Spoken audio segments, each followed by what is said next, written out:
বিসমিল্লাহির রহমানির রহিম। অধ্যায় ৭, বলের ধারণা। বল মানেই এক ধরনের শক্তি। শক্তি থেকেই বল তৈরি হয়, অর্থাৎ বল আর শক্তি আলাদা জিনিস। দৈনন্দিন জীবনে বিভিন্ন কাজে আমরা বল প্রয়োগ করে থাকি। আমরা নানানভাবে বিভিন্ন বস্তুর উপর বল প্রয়োগ করে থাকি।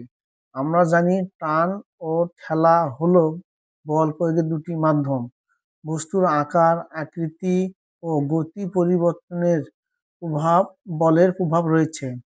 যন্ত্র ব্যবহার করে বল প্রয়োগ করলে যে কোনো কাজ আরো সহজ হয়। এই ৩ লাইনের মূল বক্তব্য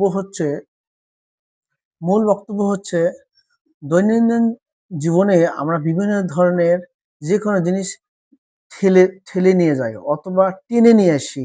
এই টেনে নিয়ে আসাকে বলা হয় টান, আর ঠেলে নিয়ে যাওয়াকে বলা হয় ঠেলা। এই টান এবং ঠেলা এই দুটা করতে গেলে বলের প্রয়োজন হয়। এই দুটার মাধ্যমে বলের প্রয়োজন হয়। আর বলের কারণে আকার আকৃতি কোন একটা বস্তুকে গতিতে বলের মাধ্যমে প্রভাবিত করা যায়, অর্থাৎ গতিশীল করা যায়, সেই কথা এখানে বলতেছে। বস্তুর উপর বিভিন্ন মাত্রা বলের কার্যকারিতা। বস্তুর উপর বিভিন্ন মাত্রা বল প্রয়োগ কি ঘটে? দৈনন্দিন জীবনে বিভিন্ন কাজে আমরা বল প্রয়োগ করে থাকি, যেমন দরজা খোলা ও বন্ধ করা, ঠেলাগাড়ি টানা, টেবিল চেয়ার সরানো ইত্যাদি। এই সকল ঘটনায় বল প্রয়োগের প্রয়োজন হয়। এই ২ লাইনের বক্তব্য হচ্ছে, যখন আমরা দরজা খুলবো বা বন্ধ করব বা কোনো কিছু ঠেলে নিয়ে যাবো বা চেয়ার সরানো করবো, তখন কি আমাদের কি একটা বল প্রয়োগ করতে হয়। বল না করলে দরজা খোলা যাবে না, বন্ধ করা যাবে না, চেয়ার টেবিল যে কোনো জিনিস সরানো করা যাবে না। এখানকার এই মূল কাহিনী। বিভিন্ন মাত্রায় বল প্রয়োগ করে বলের কার্যকারিতা পর্যবেক্ষণ। এখানে দেখা যাচ্ছে একজন লোক যখন টানে তার বল প্রচুর লাগে, আর যখন ৩ জন লোক আবার নিচ থেকে উপর দিকে টানতেছে তখন কিন্তু বলের পরিমাণটা কম লাগতেছে। অর্থাৎ একজন টানলে বল বেশি লাগে, তাকে কেউ যদি সাহায্য করে বল কম লাগে, সেটা বোঝাচ্ছে। পর্যবেক্ষণ ১, উপরের ছবি দুটি ভালো করে লক্ষ্য করি। প্রথম ছবিতে চালক ঠেলাগাড়ির নিচু স্থান থেকে উঁচু স্থানে উঠতে পারছে না বা পড়ছে না। দ্বিতীয় ছবিতে চালকের গাড়ির পিছন থেকে তার ২ বন্ধুর ঠেলা দিয়ে সাহায্য করে মালবাহী ঠেলাগাড়িটিকে উঁচু জায়গায় তুলে দিয়েছে। চালকের একা একা গাড়ি টানায় এবং তার বন্ধুরা তাকে সাহায্য করার ফলে যে ভিন্ন ফলাফল হলো তার কারণসমূহ নিচে লেখো। এখানকার মূল বক্তব্য হচ্ছে যে এই ঠেলা গাড়ি যদি একা একা সে নিচ থেকে উপরের দিকে নিয়ে যায় তাহলে বলের পরিমাণটা বেশি পাবে, আর যদি বন্ধুরা সাহায্য করে তাহলে নিচ থেকে উপর দিকে নিয়ে গেলে বলের পরিমাণটা কম লাগবে। এটা হচ্ছে এর পর্যবেক্ষণ। আর এখানে যে লেখাগুলো আছে এগুলা তোমরা নিজেরাই পড়বা। পর্যবেক্ষণ ২, ২ কি বলতেছে দেখেন, কয়েকজন সহপাঠী মিলে শ্রেণীকক্ষে একটি ভারী টেবিলকে সরানোর চেষ্টা করলাম। প্রথমবার চেষ্টায় একজন শিক্ষার্থী ঠেলা দিয়ে টেবিল সরানোর চেষ্টা করে। এরপর ২ জন মিলে একসাথে টেবিলটি ঠেলা দেয়। শেষে কয়েকজন মিলে একসাথে টেবিলটি ঠেলা দেয়। নিচের ছকে ফলাফল হলো তা লিখি। এখানে মূল কথা হচ্ছে একজন স্টুডেন্ট যখন বা ছাত্র যখন একটা টেবিল ঠেলা দিবে তার বল বেশি লাগে। যখন ২ জন ঠেলা দিবে তার বল কম লাগবে। যখন ৩ জন বা ৪ জন ঠেলা দিবে টেবিলটাকে সরানোর জন্য তখন বল কম লাগবে। এখানকার কাহিনী সেই কথাই বলতেছে, মূল কাহিনী। প্রাত্যহিক জীবনে আমরা বিভিন্ন কাজকর্ম করার সময় বল প্রয়োগ করি। বল প্রয়োগের ২টি প্রধান পদ্ধতি হলো টান ও ঠেলা। বল বল প্রয়োগ করে বস্তু সরানো যায় এবং বস্তুর আকার, আকৃতি ও গতি পরিবর্তন করা যায়। বলের মাত্রা বাড়লে বস্তু দ্রুত ও বেশি দূরেও যেতে পারে। তাই বলের কার্যকারিতা নির্ভর করে তার পরিমাণ ও প্রয়োগের কৌশলের উপর। এখানকার যে ৩ লাইনের যে মূল বক্তব্য, যে টেবিলটাকে যখন একজন উম উম টান দেয় বা ঠেলা দেয় তখন বল বেশি লাগে। যখন ২-৩ জন দেয় তখন কিন্তু বল কম লাগে। আর কোনো একটা বস্তুকে যখন আমরা আ বেশি জোরে ঠেলা দিব সেই বস্তুটা তত জোরে কি হবে? চলে যাবে। অর্থাৎ যে বস্তুকে আমরা বেশি বল প্রয়োগ করব সেই বস্তুটা তত বেশি দূরে চলে যাবে। অর্থাৎ একটা ফুটবলকে যদি আমি বেশি জোরে বল প্রয়োগ করে লাথি দেই, তাহলে ফুটবলটা বেশি জোরে যাবে। আস্তে যদি ফুটবলকে বল প্রয়োগ করি পা দিয়ে, তাহলে বলটা কি ধীরে চলে যাবে। এই কথা বলা হয়েছে। বস্তুর উপর বিভিন্ন মাত্রায় বলের কার্যকারিতা সম্পর্কে আরো কিছু জানি।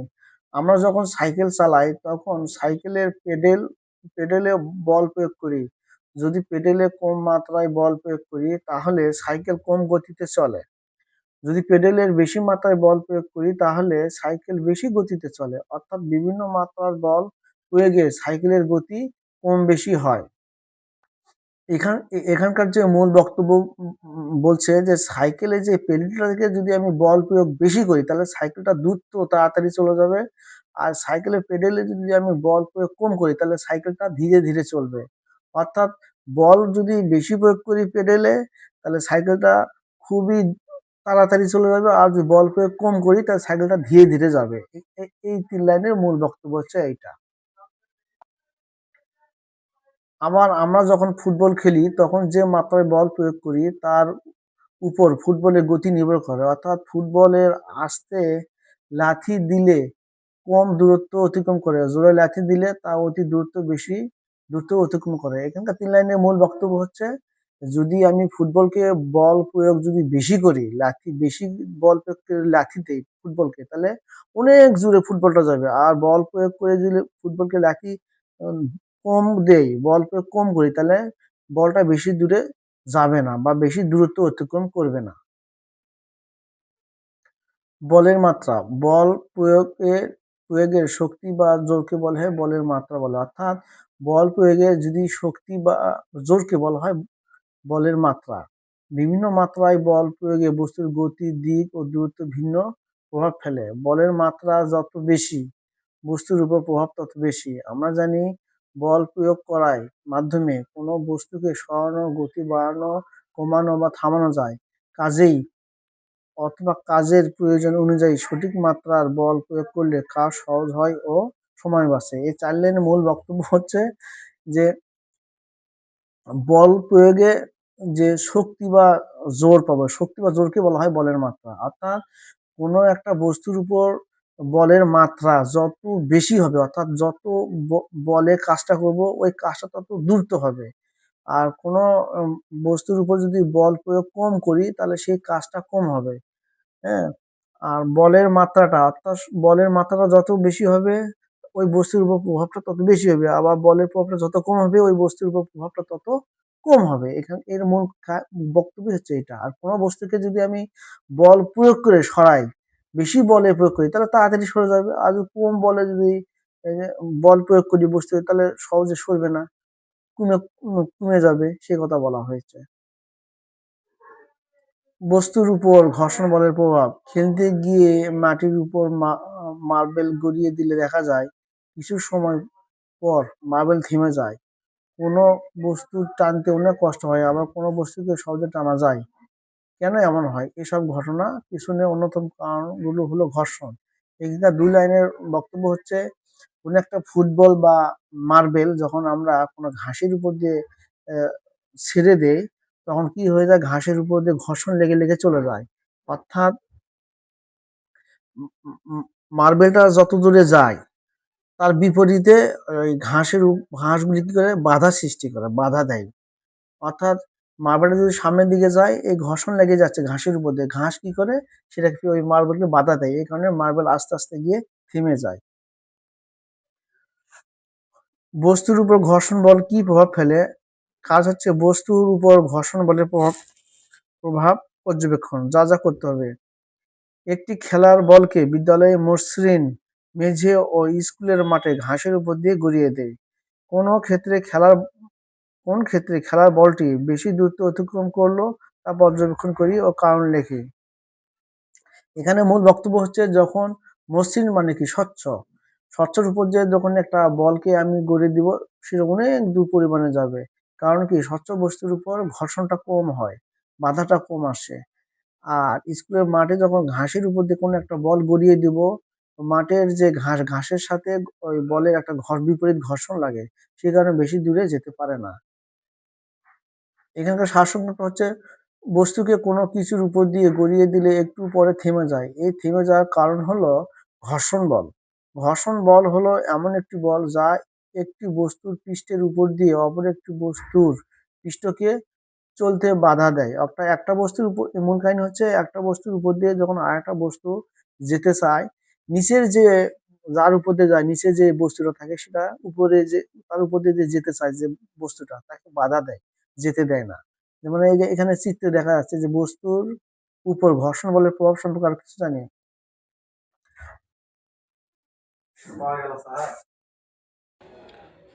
বস্তুর উপর ঘর্ষণ বলের প্রভাব সম্পর্কে আরো কিছু জানি।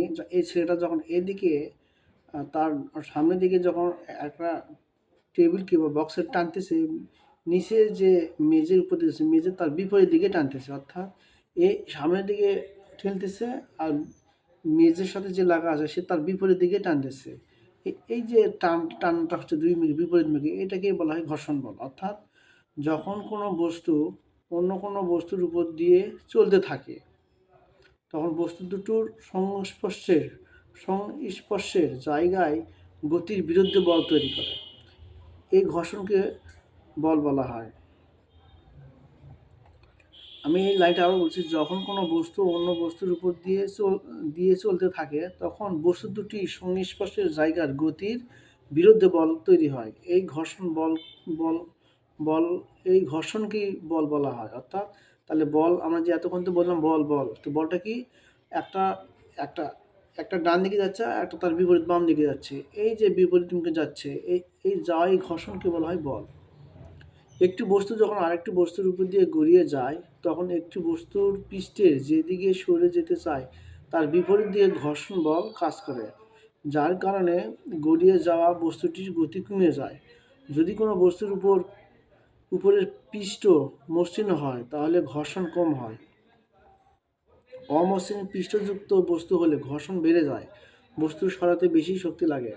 ঘর্ষণ বলের কারণে আমরা লেখার সময় কলম ধরে রাখতে পারি, বোর্ডে লিখতে পারি, দিশালাইয়ের কাঠি জ্বালাতে পারি, হাঁটার সময় পিছলে যায় না। আমরা একটু খেয়াল করলে বুঝতে পারবো চকচকে মসৃণ টাইলসের মেঝেতে হাঁটার চেয়ে অমসৃণ পাকা রাস্তায় হাঁটা অধিকতর সুবিধাজনক। ঘর্ষণের বলের কারণে কোনো বস্তুকে টানতে বা ঠেলাতে কষ্ট হয়, আবার ঘর্ষণের জন্য গাড়ির ইঞ্জিনে যে বেশি শক্তি লাগে। বেশি ঘর্ষণ থাকলে যন্ত্রপাতির গতিশীল অংশ অনেক সময় ক্ষয়ে যায়, অনেক সময় তা গরম হয়ে নষ্ট হয়ে যেতে পারে। এখানকার যে মূল বক্তব্য হচ্ছে যে যখন দুটা বস্তু একটা বস্তুর উপর আরেকটা বস্তুর উপর ঘর্ষণ লেগে যায় তখন এই ঘর্ষণকে বলা বল। আর যখন একটা বস্তুর উপর দিয়ে আরেকটা বস্তু যখন গড়ে যায় তখন নিচের বস্তুটিকে পরস্পর কী করে বিকর্ষণ করে, বিপরীত দিকে কাজ করে, তখন এই বিপরীত দিকে ঘর্ষণের কারণে কি হয়ে যায়, ওই বস্তুটি বেশি দূরে যেতে যেতে দেয় না, অর্থাৎ তার গতিটা কমে যায়।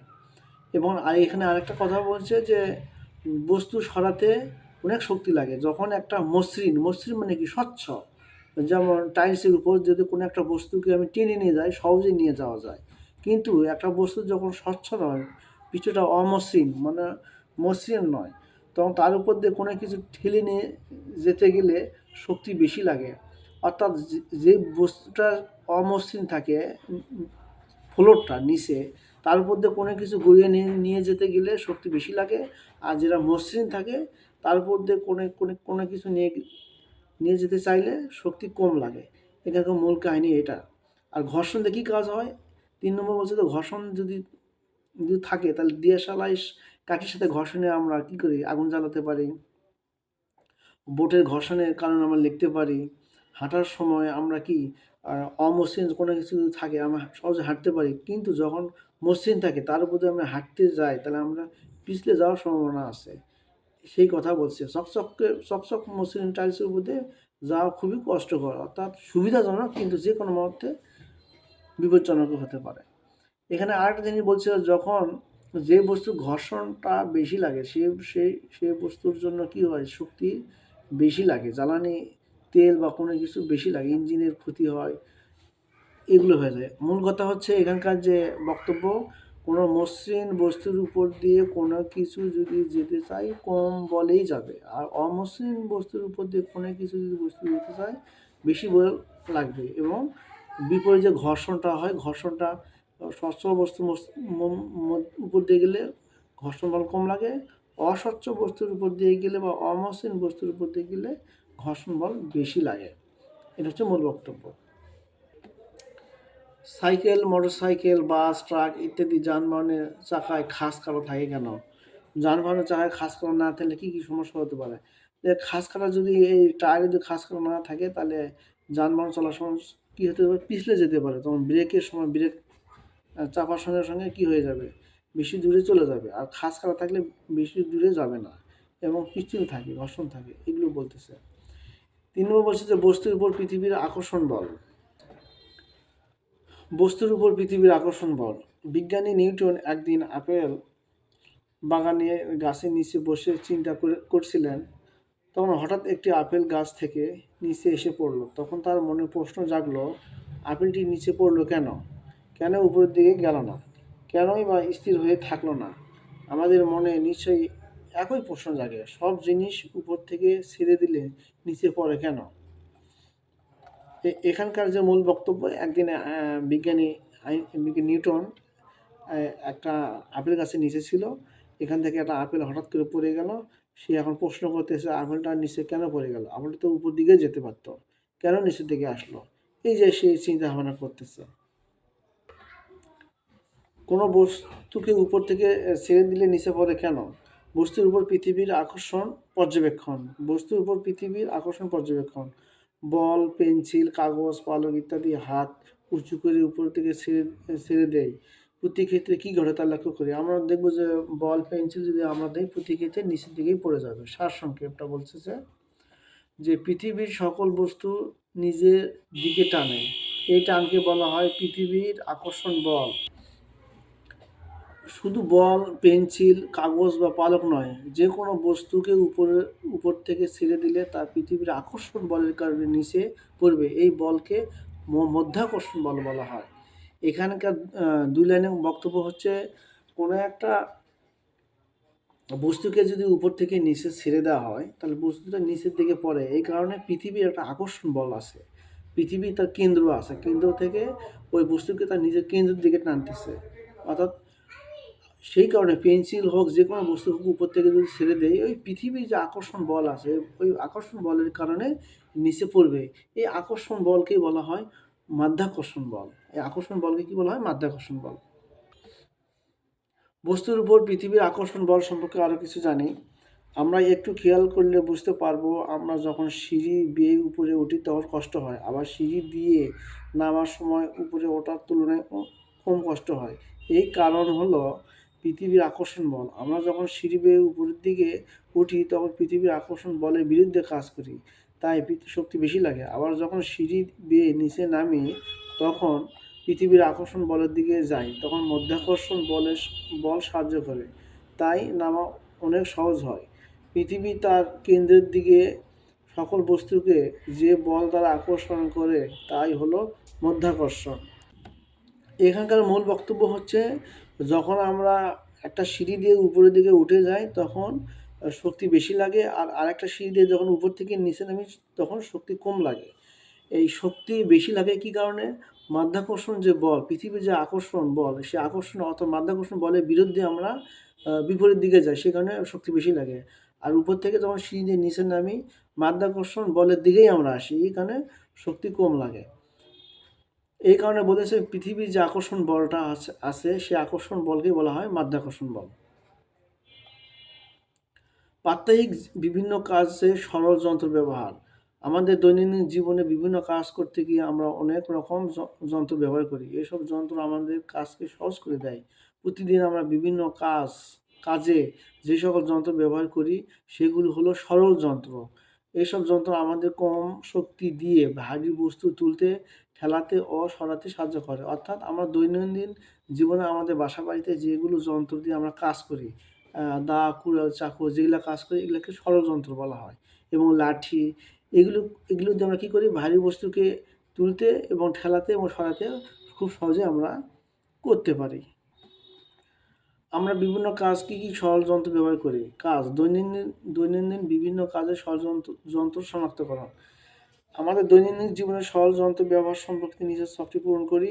পূরণ করা ছকটি পাশে সহপাঠীদের সাথে মিলিয়ে নেই এবং আলোচনা করি। যেমন সবজি কাটা, সবজি কাটা কোন যন্ত্র ব্যবহার করি, বা যেমন কীভাবে সাহায্য করি। এগুলো তোমরা নিজের চেষ্টা করবে। এই সারসংক্ষেপটা হচ্ছে, দৈনন্দিন জীবনে আমরা অনেক সহজ যন্ত্র ব্যবহার করি, যেমন ছুরি, কাঁচি, কুড়াল, পুলি, র্যাম্প, হাতুড়ি, স্ক্রুড্রাইভার ইত্যাদি। এইসব যন্ত্র বিভিন্ন ধরনের কাজে ব্যবহৃত হয়, যেমন কাটা, তোলা, চাপ দেওয়া, ঘোরানো ইত্যাদি। এখানকার হলো 2 লাইনের বক্তব্য হচ্ছে যে আমাদের যে সরল যন্ত্রগুলো বলা হলো, এই ছুরি, কাঁচি, কুড়াল, পুলি, এগুলো দিয়ে আমরা বাসা বাড়িতে কাজ করি, যে কোনো ভারী জিনিস ওঠানামা করানোর জন্য বা বিভিন্ন কাজে ব্যবহার করা হয়। কাটা, তোলা, চাপ ইত্যাদির জন্য ব্যবহার করা হয়। এখানে সেই কথাটা এখানে বলা হয়েছে। প্রাত্যহিক জীবনে সহজ যন্ত্রের ব্যবহার সম্পর্কে আরও কিছু জানি। বিজ্ঞানের ভাষায় সহজ যন্ত্র হলো এমন একটি যন্ত্র যা কাজ করার সময় বলের দিকে বা বলের মাত্রার পরিবর্তন করে। প্রাত্যহিক জীবনে আমরা বিভিন্ন ধরনের সহজ যন্ত্র ব্যবহার করি, যা আমাদের দৈনন্দিন কাজকে সহজে, দ্রুত ও কার্যকর করে তোলে।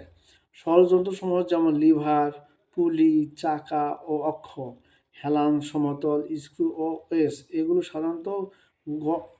সাধারণ গঠনের হলেও এগুলো বৈজ্ঞানিক কার্যকারিতা অনেক। যেমন টিউবওয়েলের হাতল, রিক্সার চাকা, কুয়া থেকে পানি তোলার দড়ি ও চাকা, কাটার কুড়াল, বোতলের ঢাকনা খোলার স্ক্রু, সব কিছুই সহজ যন্ত্র ব্যবহার। এগুলো আমাদের কম বল প্রয়োগে কাজ করতে সাহায্য করে এবং সময় ও পরিশ্রম বাঁচায়। এখানকার মূল কথা হচ্ছে যে লিভার, পুলি, চাকা এগুলো আমাদের ষড়যন্ত্র, এগুলো দিয়ে আমরা বিভিন্ন সময় বিভিন্ন কাজ করি। যেমন টিউবওয়েলের হাতল কিন্তু একটা সরল যন্ত্র, ওটা দিয়ে আমরা পানি তুলি। আবার রিক্সার চাকার মাধ্যমে সহজে আমরা রিক্সা ব্যবহার করতে পারি। কুয়া থেকে পানি তোলার সময় দড়ি ব্যবহার করি, তারপর চাকা, তারপর কাঠ, বিভিন্ন জিনিস ব্যবহার করি। এগুলো ষড়যন্ত্র বলা হয়, এবং এই ষড়যন্ত্র দিয়ে আমরা প্রত্যেক দিনে আমাদের কাজে লাগে, কোনো না কোনো কাজে লাগে। এসব যন্ত্র শুধু ঘরে নয়, বাইরেও কাজে ব্যাপকভাবে ব্যবহৃত হয়। গুদামে ভারী মাল তুলতে ঢালু পথ ব্যবহার করা হয়। নির্মাণ কাজে মালামাল তোলার জন্য পুলি ব্যবহার করা হয়। হাসপাতালে ঢালু র্যাম্প থাকে, যাতে রুগী স্ট্রেচার সহজে তোলা যায়। এছাড়াও দরজার হাতল, বোতলের ঢাকনা, কাঁটা চামচ, স্ক্রুড্রাইভার ইত্যাদি প্রতিদিনের প্রয়োজনীয় কাজে ব্যবহৃত ষড়যন্ত্র। এসব যন্ত্রের ব্যবহার আমাদের জীবনের নানা দিককে সহজতর করে তোলে। এখানকার যে 4 লাইনের বক্তব্য হচ্ছে, যখন আমরা রুগীকে যখন হাসপাতাল থেকে একতলা থেকে 2 তলায় নিয়ে যাব, তখন ষড়যন্ত্র ব্যবহার করি। ঢালু যে র্যাম্পগুলো থাকে, র্যাম্পের উপর দিয়ে আমরা চেয়ার বা কোনো কিছু ঠেলে নিয়ে যেতে পারি এবং অতি সহজে। এছাড়া দরজার হাতল, তারপর বোতলের ঢাকনা, কাঁটা চামচ দিয়ে আমরা বিভিন্ন প্রয়োজনীয় কাজবাজ করতে পারি। সেইগুলো এখানকার মূল বক্তব্য। কাজ সহজ করার ক্ষেত্রে ষড়যন্ত্রের ভূমিকা। আমরা জেনেছি ষড়যন্ত্র আমাদের দৈনন্দিন কাজকে সহজ, দ্রুত, কার্যকর করে তোলে। এবার আমরা দেখি ষড়যন্ত্রগুলো কীভাবে কাজ করে। কাজ সহজ করতে ষড়যন্ত্র কীভাবে কাজ করে। ষড়যন্ত্র দিয়ে কাজ করি লিভার। এই যে এখানে একটা লিভার আছে, এখানে একটি কাঠি বা স্কেল, এই যে একটা স্কেল নিলাম, ছোটো পাথর, একটা পাথর নিচ্ছি, এবং পেন্সিল ভিত্তিক, এই যে পেন্সিলের ভিত্তি না আছে যে পেন্সিল, আর যাই হোক, যখন একটি টেবিলের উপর একটি পেন্সিল রাখলাম, পেন্সিলের ভিত্তি বানাই, তার উপর স্কেল রাখি, পেন্সিলের উপর স্কেলটি এমনভাবে রাখি যেন শিশিয়াসের মতো ওঠানামা করতে পারে। স্কেলের এক প্রান্তে একটি ছোট পাথর রাখি, অন্য প্রান্তে আঙুল দিয়ে নিচের দিকে চাপ দেই। স্কেলের নিচে পেন্সিলের অবস্থান বদলিয়ে আঙুল দিয়ে চাপ দেয়। এখানে যে মূল বক্তব্য বলা হচ্ছে যে, এখানে একটা পাথর নিলাম, এখানে একটু এখানে রাখলাম, পাথরের সামনে রাখলাম, এখানে যদি আমরা চাপ দেই, এই ভারী বস্তুটা অতি সহজেই উপরের দিকে ওঠানো যাবে, এবং চাপটা কী হবে, বলটা কম বল প্রয়োগ করতে হবে, অর্থাৎ শক্তি কম লাগবে, বল প্রয়োগ কম লাগবে। এই সরল যন্ত্র দিয়ে আমরা ভারী জিনিসকে উপরে তুলতে পারি অতি সহজে। এখানে সে কথা বলা হয়েছে। পাথরটা কি উপরে উঠলো? পাথর উঠাতে কি অনেক জোর লেগেছে? যদি পেন্সিলের অবস্থান বদলায়, অর্থাৎ ভিত্তি মাঝখানে না রেখে এক পাশে রাখো, তাহলে কি জিনিস তোলা সহজ হয়? এখানে বলা হয়েছে যে কোনো জিনিসকে যদি আমরা এক প্রান্ত থেকে আরেক প্রান্তে ভিত্তি দিয়ে যদি আমরা এখানে বল প্রয়োগ করি, অতি কম বল প্রয়োগ অল্প বল প্রয়োগ করার মাধ্যমেই ভারী জিনিসকে উপরে তোলা যায়, সে কথা এখানে বলা হয়েছে। লিভার পরীক্ষায় আমরা দেখেছি একটি নির্দিষ্ট ভিত্তি বিন্দুর সাহায্যে কম জোর দিয়ে সহজে ভারী বস্তু তোলা যায়। সহজ যন্ত্র আমাদের দৈনন্দিন কাজকে সহজ করে এবং কম পরিশ্রমে বেশি কাজ করতে সাহায্য করে। এখানে বলা হয়েছে যে বল প্রয়োগ কম করে ভারী জিনিসকে নিচ থেকে উপরে, উপর থেকে নিচে ওঠানামা করানো যায়, সেই কথা বলা হয়েছে। ষড়যন্ত্র সম্পর্কে আরও কিছু জানি। আমাদের ব্যবহৃত অনেক ষড়যন্ত্রের মধ্যে বিশেষ কয়েকটি ষড়যন্ত্র খুবই গুরুত্বপূর্ণ ভূমিকা রাখে। যেমন হেলানো সমতল, এই যে হেলানো সমতলটা, তারপর কপিকল ও লিভার। হেলানো সমতল, এই যে এটা হেলানো সমতল বলা হয়, যে এটাকে হেলানো সমতল বলা হয়। হেলানো সমতল হলো একটি ঢালু পথ যা তির্যক পৃষ্ঠ, যার সাহায্যে ভারী বস্তু সহজে উপরে তোলা বা নিচে নামানো যায়। হেলানো সমতল বস্তু ঠেলে উঠানো সহজ হয়, কারণ এতে কম বল লাগে। কোনো বস্তুকে উপরের দিকে তুলতে হলে তাকে মাধ্যাকর্ষণ শক্তির বিরুদ্ধে কাজ করতে হয়। সরাসরি তোলার সময় আমরা বস্তুর ওজনের সমান বা বেশি বল প্রয়োগ করি, কিন্তু হেলানো সমতলে সেই একই কাজ ধীরে ধীরে ও কম বল প্রয়োগে করা যায়। হুইলচেয়ারের র্যাম্প, সিঁড়ি, ঢালু রাস্তা হলে হেলানো সমতলের উদাহরণ। এখানকার মূল বক্তব্য হচ্ছে যে এই 5 লাইনে, যদি হেলানো কোনো পথ থাকে, এরকম রাস্তায় হেলানো রাস্তা থাকে, তাহলে যে কোনো জিনিসকে আমরা গড়িয়ে সহজেই উপরে তুলতে পারি এবং আমাদের বল কম লাগে এবং মাধ্যাকর্ষণের বিরুদ্ধে কাজ করলেও বলটা আমার কম লাগে। কিন্তু যদি আমরা সরাসরি তুলতে চাই, তাহলে বস্তুর ওজনের মতো যে শক্তি, সেই শক্তি পরিমাণ আমাদের শক্তি লাগবে। এই কারণেই হেলানোর যে ঢালু পথ থাকে, একটা সমতল যে দিয়ে আমরা সহজে কোনো একটা বস্তু বা এই লন্ড্রি বা কোনো কিছু সহজে নিচ থেকে উপরে তোলানো যায়। এটা সহজে কম বল প্রয়োগ করে হয়ে, যেমন হুইলচেয়ারের র্যাম্প, সিঁড়ি, ঢালু রাস্তা হলো হেলানো সমতলের উদাহরণ। হচ্ছে কপিকল, এই যে আমরা কপিকল বলতেছি, এই যে এখানে কপিকল গোল, এই যে এখানে কপিকল, এটার কথা বলতেছে এখানে। এখানে কপিকলটা বোঝাচ্ছে যে এই জিনিসটার এই জিনিসকে বোঝাচ্ছে, এই যে এখানে যে চাকার মতো। কপিকল হলো এমন একটি যন্ত্র যা একটি চাকার দড়ি পেঁচিয়ে ভারী বস্তু সহজে উপরে তোলার কাজে ব্যবহৃত হয়। এই ষড়যন্ত্রের সাহায্যে আমরা দড়ি নিচের দিকে টান দিয়ে ভারী জিনিস উপরে দিকে উঠিয়ে আনতে পারি। প্রতিদিন স্কুলে গিয়ে নিশ্চয়ই লক্ষ্য করেছ, উপরে পতাকা তোলার জন্য দড়ি নিচের দিকে টানা হচ্ছে আর পতাকা উপরের দিকে উঠে যাচ্ছে। পতাকা তোলার জন্য কপিকল ব্যবহার করা হয়। কপিকল ব্যবহার করে আমরা অল্প বল প্রয়োগ করে ভারী বস্তুকে সহজে উপরে ওঠাতে পারি। আমরা এই ধরনের উদাহরণ আরও দেখতে পাই, যেমন কূপ থেকে পানি তোলার দড়ি, চাকা, নির্মাণ সামগ্রী তোলার যন্ত্র। এখানকার মূল বক্তব্য হচ্ছে যে কপিকল হলো এমন একটি যন্ত্র যা চাকার দড়ি পেঁচিয়ে ভারী বস্তুকে সহজে উপরে ওঠানো যায় এবং নিচে কোনো একটা দড়িকে যদি আমি নিচের দিকে টানি, অপর পৃষ্ঠে যদি কোনো একটা ভারী বস্তু থাকে, নিচের দিকে টানার সাথে সাথে কপিকলের মাধ্যমে অপর প্রান্তে বস্তুটা আস্তে আস্তে উপরের দিকে চলে যায়। যেমন আমরা স্কুলে পতাকা দেখতেছি যে কপিকলের সাহায্যে যে পতাকা, যে অফিস সহকারী যে পতাকার যে উপরের দিকে তোলার সময় কী করে, কিছু এক প্রান্ত দড়ি নিচের দিকে টানে আর আরেক প্রান্ত দড়ি উপর দিকে উঠে যায় পতাকা সহ। ওই পতাকায় যে উপরে একটা পতাকা যে উপরে আসছে, উপরে একটা কপিকল থাকে, এই কপিকলের মাধ্যমে পতাকা আস্তে আস্তে উপরের দিকে যায়। এটা হচ্ছে মূল কথা। আর আরও মূল কথা হচ্ছে কপিকলের সাহায্যে আমরা অল্প বল প্রয়োগ করে ভারী জিনিসকে অতি সহজেই উপরে ওঠানো পারি। যেমন কূপ থেকে পানি তোলার জন্য কপিকল ব্যবহার করি। একটা বালতিতে যদি বেশি পানি থাকে, আমরা কপিকলের সাহায্যে অপর প্রান্তের দড়ি আস্তে আস্তে টানলে কম বলে অপর প্রান্তের বালতি সহ পানি আমরা উপরে তুলতে পারি। এতে হয় কি, বল কম লাগে, শক্তি কম লাগে। এবার লিভারটা হচ্ছে ছোটো ছোটো যন্ত্রপাতি যেগুলো বাড়িতেই ব্যবহার করা হয়। লিভার হলো এক ধরনের ষড়যন্ত্র। লিভারের সাহায্যে একটি নির্দিষ্ট জায়গায় জোর দিয়ে বস্তু সহজে তোলা বা সরানো যায়। এতে এক পাশে চাপ দিলে অন্য পাশে ভার ওঠে বা নড়ে। লিভারের সাহায্যে বেশি ভার তোলার জন্য কম শক্তি লাগে। এরকম আরও অনেক ষড়যন্ত্র আমরা বিভিন্ন কাজে ব্যবহার করি, যেমন সীসা, সাঁড়াশি, ক্যান ওপেনার, পানি সেচের দন ইত্যাদি। অর্থাৎ এই যে কাঁচির এক প্রান্ত যদি আমরা সামান্য বল দিয়ে অন্য প্রান্তে অনেক কিছু কাটানো যায়। এই যে এটার এই পাশে যদি আমরা অল্প বল প্রয়োগ করি, এখানে সুপারি সহজে আমরা কাটতে পারি।